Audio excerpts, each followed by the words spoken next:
2026 সালের এপ্রিল মাসের সর্বশেষ আপডেট অনুযায়ী বাহরাইনের নতুন কাজের ভিসা এবং ভিসা নবায়ন সংক্রান্ত গুরুত্বপূর্ণ তথ্যগুলো নিচে তুলে ধরা হলো। বাহরাইন ভিসা নবায়ন, ছুটিতে থাকা প্রবাসীদের জন্য। বাহরাইন সরকার বর্তমানে বাংলাদেশে ছুটিতে থাকা প্রবাসীদের জন্য ভিসা নবায়নের বিশেষ সুযোগ দিচ্ছে। মানামায় অবস্থিত বাংলাদেশ দূতাবাস এ বিষয়ে সুনির্দিষ্ট নির্দেশনা জারি করেছে। প্রতিনিধির মাধ্যমে আবেদন। আপনি যদি এখন বাংলাদেশে থাকেন এবং আপনার ভিসার মেয়াদ শেষ হতে থাকে, তবে বাহরাইনে অবস্থানরত কোনো বন্ধু বা আত্মীয়র বৈধ প্রতিনিধি মাধ্যমে ভিসা নবায়ন করতে পারবেন। আবেদন করার সময় ভিসার মেয়াদ শেষ হওয়ার কমপক্ষে 2 সপ্তাহ আগে বাহরাইনের LMRA labour market regulatory authority অফিসে যোগাযোগ করে আবেদন করতে হবে।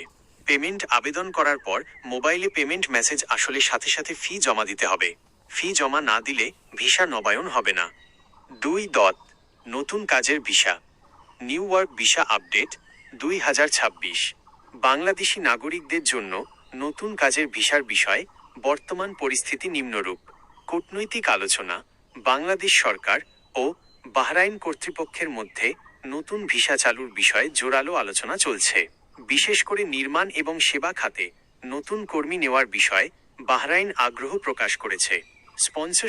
স্পন্সরশিপ। নতুন কাজের ভিসার জন্য বাহরাইনের কোনো বৈধ কোম্পানি বা নিয়োগকর্তার আরবাব মাধ্যমে আবেদন করতে হয়। বর্তমানে দক্ষ কর্মীদের স্কিলড ওয়ার্কার্স ক্ষেত্রে কিছু বিশেষ ক্যাটাগরিতে ভিসা ইস্যু করা হচ্ছে। শর্তাবলী: নতুন ভিসার জন্য বৈধ পাসপোর্ট, ন্যূনতম 6 মাস মেয়াদ, মেডিকেল ফিটনেস সার্টিফিকেট এবং পুলিশ ক্লিয়ারেন্স প্রয়োজন সাপেক্ষে বাধ্যতামূলক।